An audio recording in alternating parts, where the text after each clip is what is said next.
December 2019 Mahim বিচে রোজকারের মতোই সবাই স্নান করছিল বা হেঁটে চলে বেড়াচ্ছিল। এরকম সময় একটা সুটকেস পড়ে থাকতে দেখা গেল। উপস্থিত মানুষের মধ্যে একজনের চোখ সেখানে পড়তেই সে ভাবলো সেই সুটকেসের মধ্যে হয়তো খুব গুরুত্বপূর্ণ কিছু বা খুব দামি কিছু আছে। এই ভাবনা নিয়ে সেই সুটকেসটার দিকে এগিয়ে যেতে সেই সুটকেসটার থেকে ভীষণই অদ্ভুত দুর্গন্ধ বেরোতে লাগলো। আর সেটা থেকে সে বুঝে গেল এর মধ্যে কিছু তো গড়বড় আছেই। ব্যাপারটা মোটেও সুবিধের নয়। ব্যাপারটা সুবিধের না দেখে সে তৎক্ষণাৎ পুলিশকে খবর করে আর পুলিশের সঙ্গে সঙ্গে সেখানে এসে উপস্থিত হয়। তারপরে সেই সুটকেস খুলে দেখা হলো আর সুটকেস খুলে যা দেখা গেল তা দেখে ওখানে উপস্থিত সকলের চক্ষু চড়ক গাছ, কেননা এর আগে ওরা কখনো নিজের চোখের সামনে এরকম দৃশ্য দেখেনি। কারণ ওই সুটকেসের মধ্যে ছিল একজন মানুষের প্রাইভেট পার্ট আর সঙ্গে একটা কাটা হাত আর একটা কাটা পাও।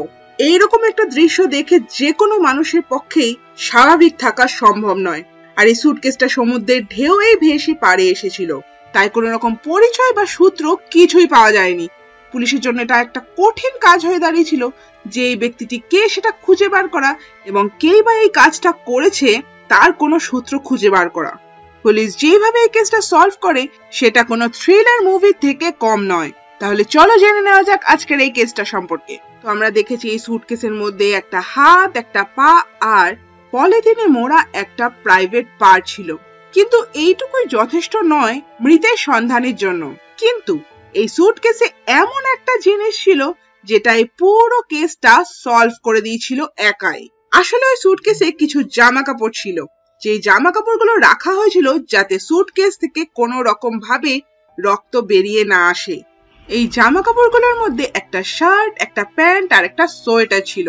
এবার এই জামা কাপড়গুলো থেকেও প্রথম অবস্থায় কোনো সূত্র বের করা যায়নি। পুলিশ এবার স্থানীয় মৎস্যজীবীদেরকে কাজে লাগালেন, বললেন তারা যাতে জলে খোঁজ করে এরকম ধরনেরই কোনো সুটকেস বা ব্যাগ পাওয়া যায় কিনা। পুলিশ ভাবছিল যে এরকম ধরনেরই কোনো সুটকেসে হয়তো বডির বাকি পার্টস গুলো পাওয়া গেলেও যেতে পারে। কিন্তু বহুক্ষণ খোঁজ খবর করার পরও আর কোনো রকম কোনো তথ্য বা সূত্র পাওয়া যায়নি। এরপর সুটকেসটাকে পরীক্ষা নিরীক্ষার জন্য ফরেনসিক ডিপার্টমেন্টের কাছে পাঠানো হয়, যাতে এটা জানা যায় যে এই ঘটনাটা ঠিক কতদিন আগে ঘটেছিল। সঙ্গে ফিঙ্গারপ্রিন্টও নিয়ে নেওয়া হয়। তো পরীক্ষা নিরীক্ষার পর জানা যায় যে ঘটনাটা 5-6 দিন আগে ঘটেছে। তখনও যেহেতু পুলিশের কাছে শুধুমাত্র ক্রিমিনালসদেরই ফিঙ্গারপ্রিন্ট রেকর্ড থাকতো, সাধারণ মানুষের কোনো রকম ফিঙ্গারপ্রিন্ট রেকর্ড থাকতো না, তাই ফিঙ্গারপ্রিন্টস থেকে কোনো রকম তথ্য পাওয়া যায়নি। এই থেকে এটা বোঝা যায় মৃতের কোনো রকম কোনো ক্রিমিনাল রেকর্ড ছিল না। দীর্ঘ সময় পরেও পুলিশ এমন কোনো রকম তথ্য বা সূত্র খুঁজে বার করতে পারেনি যা থেকে কেসটা সলভ করা সম্ভব হয়। তাই এই কেসটা ক্রাইম ব্রাঞ্চের হাতে তুলে দেওয়া হয়। এবার ক্রাইম ব্রাঞ্চ তাদের নিজেদের মতো ইনভেস্টিগেশন শুরু করে দেয়। সবার প্রথমেই সুটকেসটাকে বিভিন্নভাবে পরীক্ষা নিরীক্ষা করা হয়, কারণ সুটকেস ছাড়া তাদের কাছে আর কোনো রকম কোনো সূত্র ছিল না। আগেই বলেছি সুটকেসের মধ্যে কয়েকটা জামা কাপড় ছিল। সেই জামা কাপড়গুলো পরীক্ষা নিরীক্ষা করে দেখা গেল সবগুলোই রেডিমেড ছিল, কিন্তু তার মধ্যে একটা জামা দর্জির কাছ থেকে বানানো ছিল। আর সেই জামায় একটা ট্যাগ লাগানো ছিল যাতে লেখা ছিল এলমো মেন্স ওয়্যার। আর এই ট্যাগটাই এই কেসটা সলভ করতে ভীষণভাবে কাজে লেগেছিল। এরপর ক্রাইম ব্রাঞ্চের লোকেরা এই এলমো মেন্স ওয়্যারের খোঁজে লেগে পড়ে। বেশ কিছু খোঁজ খবরের পর এটা জানতে পারা যায় যে এই দোকানটা মুম্বাইয়ের কোরলা পশ্চিম বেলগামী রোডে আছে। তারপর আর এক মুহূর্ত সময় নষ্ট না করে ক্রাইম ব্রাঞ্চের অফিসাররা সেই দোকানে পৌঁছে যান এবং সেই শার্টটা দেখিয়ে জিজ্ঞাসা করেন যে এই শার্টটা কি এই দোকানে সেলাই করা হয়েছিল, কারণ এখানে ট্যাগ আপনাদের দোকানেরই আছে। তো দোকানের দর্জি বলে, যদি এই শার্ট আমি সেলাই করে থাকি অবশ্যই এই ডাটা আমাদের কাছে মজুদ আছে। তারপর দর্জি একটা লম্বা নথি বার করলো যেখানে প্রচুর কাস্টমারদের ডেটা মজুদ ছিল। কিছুক্ষণ খোঁজাখুঁজির পর পুলিশের দেখানো সেই শার্টের হুবহু এক টুকরো কাপড় সেই নথিতে খুঁজে পাওয়া গেল। আর তার সঙ্গে ছিল যে সেই শার্টটা বানিয়েছিল তার ডিটেলস আর একটা নাম, আর সেই নামটা ছিল বেনেট রেবেলো। এবার প্রশ্ন হলো, সেই নথিতে শুধুমাত্র একজন মানুষের নামই ছিল, সেই নামের সঙ্গে তার কোনো কন্ট্যাক্ট ডিটেলস বা অ্যাড্রেস কিছুই ছিল না।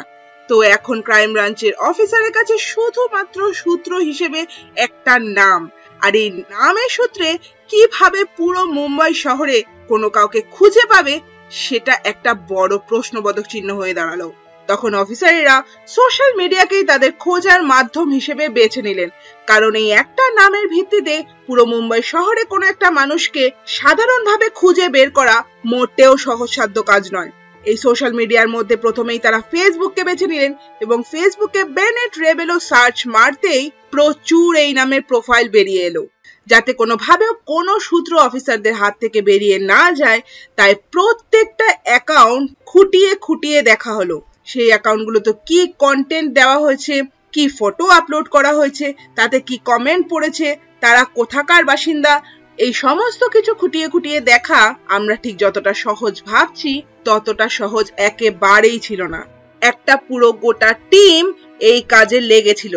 বেশ কিছু খোঁজাখুঁজির পর এমন একটা প্রোফাইল বেরিয়ে এলো যেটা দেখে মনে হচ্ছিল হোক না হোক এই প্রোফাইলটা যেই মানুষটাকে খোঁজা হচ্ছে সেই মানুষটার হওয়ার সম্ভাবনাই সব থেকে বেশি। বেনেট রেবেলোর অ্যাকাউন্টে তার একটা ফটো ছিল, সেখানে সে যে সোয়েটারটা পরেছিল সুটকেসেও সেই সেম সোয়েটারটা মজুদ ছিল। এটা তো জানা হয়ে গেছিল যে এই ব্যক্তিটি সেই ব্যক্তিটি যার খোঁজ করা হচ্ছে।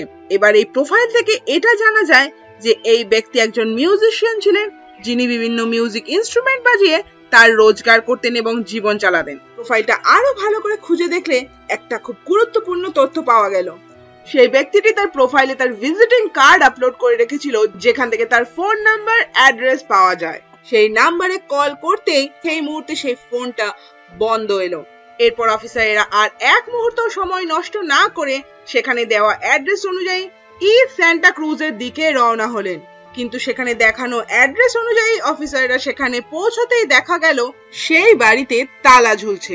এবার অফিসারেরা আর কোনো রাস্তা না দেখতে পেরে আশেপাশের প্রতিবেশীদের যেই ফটোগুলো তারা ফেসবুক থেকে পেয়েছিল সেই ফটোগুলো দেখিয়ে জিজ্ঞাসা করতে লাগলো যে এই ব্যক্তি কি এইখানে থাকতেন, আর এই ব্যক্তির সঙ্গে কি কোনো পরিবার থাকতেন নাকি ইনি একাই থাকতেন। প্রতিবেশীদের কাছ থেকে জানা গেল যে হ্যাঁ, এই ব্যক্তি এই বাড়িতে থাকতেন এবং তার সঙ্গে থাকতেন তার মেয়ে আরাধ্যা পাটেল, এবং বেশ কিছুদিন ধরেই এই ব্যক্তি নিখোঁজ এবং আরাধ্যা পাটেলেরও কোনো খোঁজ ছিল না।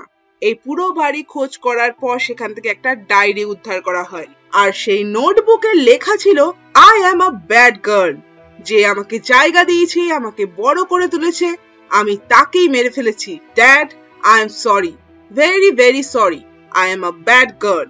এই লেখাটা দেখে অফিসারদের বুঝতে এতটুকু অসুবিধা হচ্ছিল না যে আরাধ্যা বেনেট রেবেলোর নিজের মেয়ে ছিল না। বেনেট রেবেলো আরাধ্যাকে অ্যাডপ্ট করেছিল, কারণ এখানে পরিষ্কার লেখা ছিল যে আমাকে থাকার জায়গা দিয়েছে। আর এই লেখাগুলো থেকে এটা পরিষ্কার হয়ে গেছিল যে বেনেট রেবেলোর হত্যাকারী আর কেউ নয় বরং তার পালিত মেয়ে আরাধ্যা। এবার এই আরাধ্যাকে কোথায় পাওয়া যেতে পারে এবং কেনই বা সেই হত্যায় নিযুক্ত হয়েছিল সেই সম্পর্কে অফিসারদের কাছে কোনো ধারণাই ছিল না। বাড়িটা আরো একবার ভালো করে তল্লাশি চালানোর পর সেখান থেকে আরাধ্যার নাম্বারও পাওয়া গেল। সেই নাম্বারে ফোন করতেই ফোন নাম্বার তখন বন্ধ এলো, কিন্তু কিছু সময় যাওয়ার পর কিছুক্ষণের জন্য ফোনটা অন করা হয়েছিল এবং সেটা ট্রেস করার ফলে জানা গেল সেটা ঘাটকোপার থেকে অন হয়েছিল। পুলিশ তৎক্ষণাৎ ঘাটকোপারে গিয়ে উপস্থিত হলে সেখান থেকেই আরাধ্যাকে তারা খুঁজে পায়।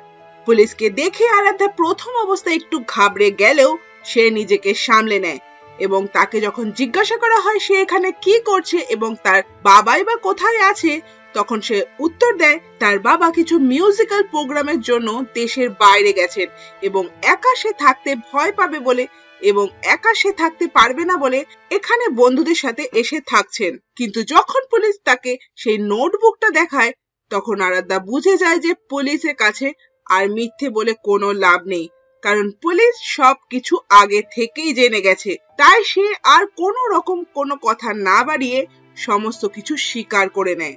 আরাধ্যা অফিসারদের এটা জানায় হ্যাঁ, সেই তার বাবাকে হত্যা করে এবং তাকে টুকরো টুকরো করে তারপর সেটা বেশ কিছু সুটকেসের মধ্যে ভরে মুম্বাইয়ের মিঠি নদীতে ভাসিয়ে দেওয়া হয়, আর সেই মিঠি নদী থেকে সেটা সমুদ্রে এসে মেশে আর সমুদ্রের ঢেউয়ে সমুদ্রের পাড়ে এসে উপস্থিত হয়।